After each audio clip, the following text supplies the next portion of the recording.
Pauline Thomas had to have her arm amputated after treatment for breast cancer. What went wrong? I'm Dermot Murnaghan. Tonight's big story, the women maimed by radiotherapy.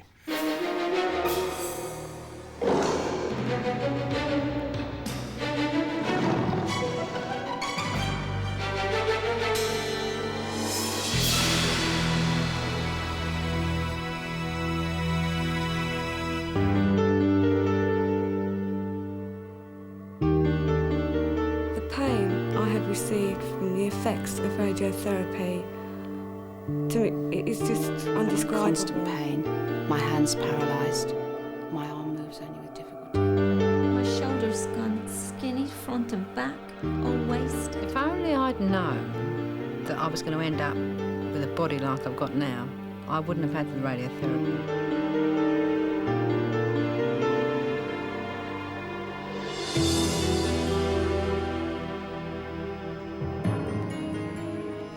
One in 12 British women will get breast cancer. They put their trust in doctors who use radiation machines like this one to give them the best possible form of treatment.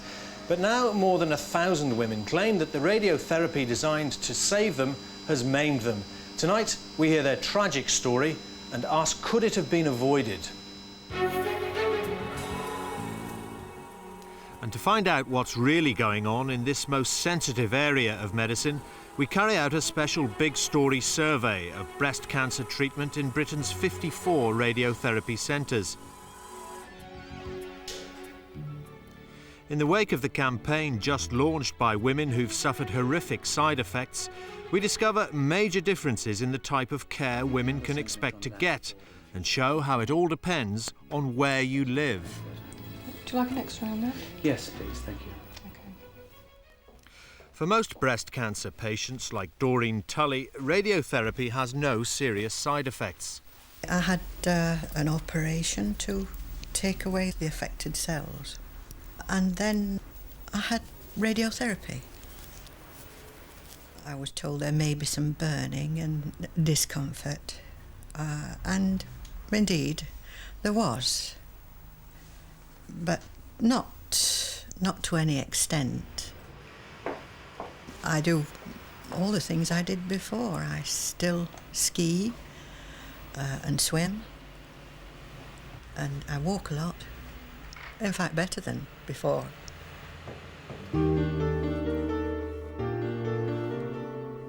Pauline Thomas had radiotherapy. She ended up having her right arm amputated. I've got this terrible pain in my shoulder, which I discovered was a fractured collarbone. My arm started to deteriorate badly. I used to have to put it in a pocket or hold it. I couldn't just have it hanging there anymore. It was just so painful. Then I started getting ulcers in the lower part of my arm, which were very painful, having them dressed every day. And then one day, my arm completely went dead. You just don't believe how much you take for granted 2 arms when you end up with just one. But the pain doesn't stop there. You still have phantom pains. Your arm and your fingers and that are still there, even though they're not there. I think, knowing what's happened to me now, if I'd have known that that was going to happen to me, I think I might have thought about a different type of treatment. This woman is about to have a routine operation for the removal of a lump from her No breast. evidence whatsoever that there's any form of malignancy or cancer. But even when a woman does have cancer, nowadays her breast would not usually be removed. Current practice is to remove only the cancerous lump and then to use radiotherapy to kill any remaining cancer cells near it. The recurrence rate is about the same as for breast removal, and most women prefer the modern method. But this alternative to radical surgery can carry risks of its own.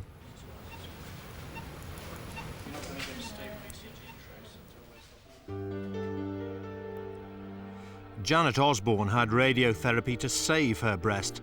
Now it's terribly deformed.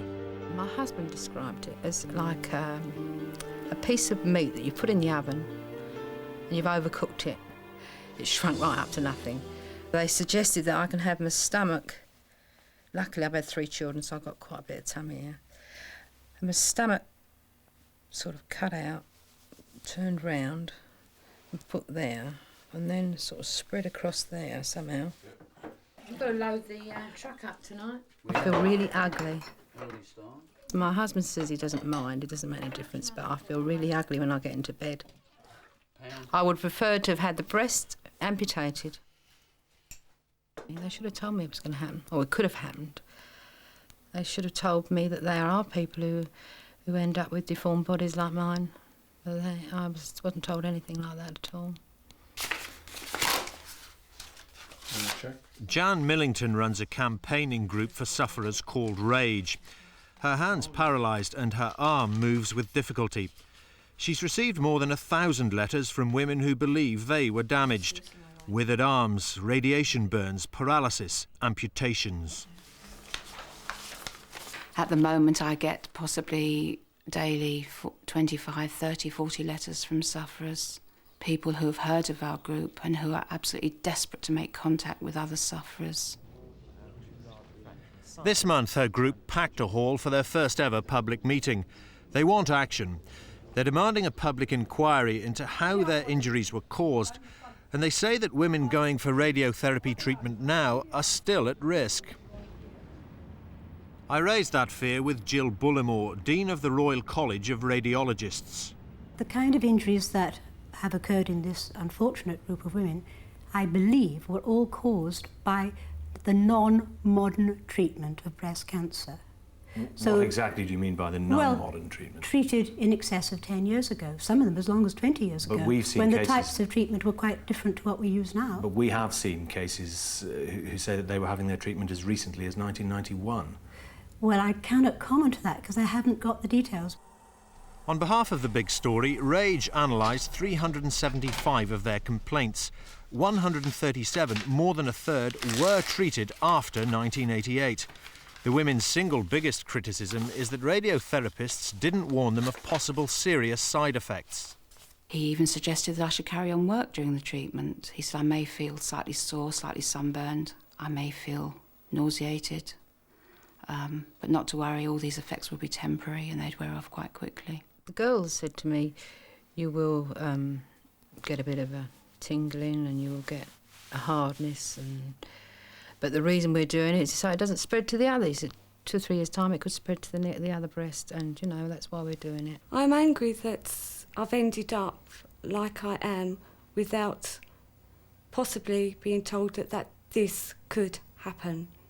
Because this subject concerns so many women, we've carried out over the past 2 days a special up-to-the-minute big story survey of all 54 radiotherapy centres in the country. We wanted to find out how they treat their patients both physically and emotionally. So the first question we asked was, what warnings about the possible serious side effects of radiotherapy are given to breast cancer patients? By 2 o'clock today, 38 of the 54 hospitals had replied. 2 hospitals, Exeter and North Staffordshire, said they were too busy to reply. Both have had well-publicised problems in the past with their radiotherapy practices. Most hospitals said they issue leaflets warning of possible side effects. These include tiredness, irritability of the skin, depression and difficulty in swallowing. Essex County Hospital and London's Royal Free refer to possible shortness of breath. But only the Royal Free, Royal Berkshire and Poole General give written warnings of possible impairment to arm movement. However, it's well established in medical literature that a small proportion of women will suffer serious effects. Are you also going to set up a system whereby your radiologists who are practicing in the field are going to start issuing warnings to women who undergo this kind of treatment that there may be some very, very horrible side effects? I don't think we should. Now, you want to say, why shouldn't you? Exactly. Because when you're going to give a patient informed consent about side effects of treatment, where do you draw the line? Do you draw the line if the risk of damage is 1 in 100, 1 in 1,000, 1 in 10,000, 1 in 100,000? Now, we believe, Again, we've got, you might say, get the evidence for it. But we believe that this degree of damage occurs in considerably less than 1% of the total of patients.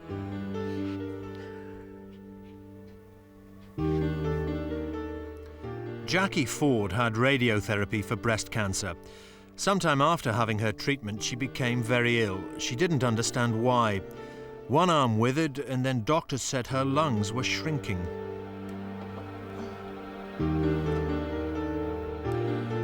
Physically, I'm able to do very little. I need help with dressing. I need help with bathing. I need help in almost every area of my life. My husband does the cooking. It's affected our lives dramatically. The pain is there all the time. You feel as though you have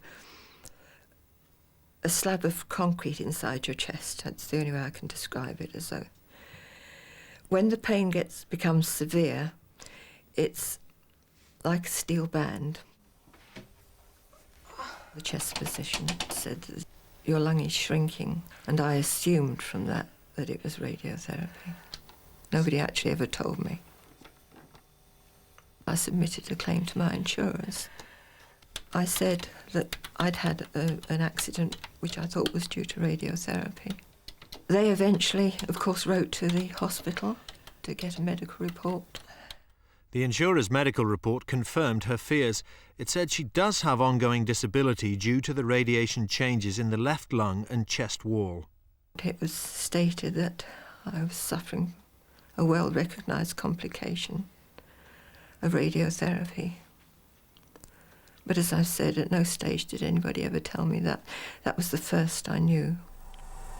RAGE campaigners have found that hospitals may not even know they've had cases. We've had quite a number of hospitals contact us, asking us what the incidence is of injury for them at their particular hospital. Now, this obviously surprises us because we would have thought that hospitals would have been aware of what was going on within their own buildings. They're coming to us and saying, we're very worried. Is our treatment schedule causing difficulties? Are there women who've come forward who've been treated at our hospital? Isn't it the kind of information that the Royal College of Radiologists should have? How can we get it? We don't well, you're have... treating these patients. We do not have a system as yet for collecting the necessary medical data and the data on outcome that is necessary. The Royal College of Radiologists is now designing a system for doctors to monitor the progress of all future breast cancer patients. But for those suffering now, the urgent need is to find out what went wrong in their cases. As yet, nobody knows for sure. One clue experts are examining is the level of radiation dose given in each treatment session. Many centres are forced to treat in a relatively short period, for instance 3 weeks, simply because they haven't got the availability of equipment which would allow them to treat patients over a longer period. However, having said that, I think that most centres throughout the country, and indeed across the Western world, would regard 6 weeks, the elongated or prolonged treatment, if you like, as the gold standard, and that's certainly what we try and adhere to here at the Middlesex Hospital. In London, we predominantly use a low individual dose over a long period of time, and experience has shown, both in this country and the United States, that this way of doing things reduces skin damage and other complications. There's no doubt that by trying to cut the number of treatments down, one increases the chance of getting the nerve injury and other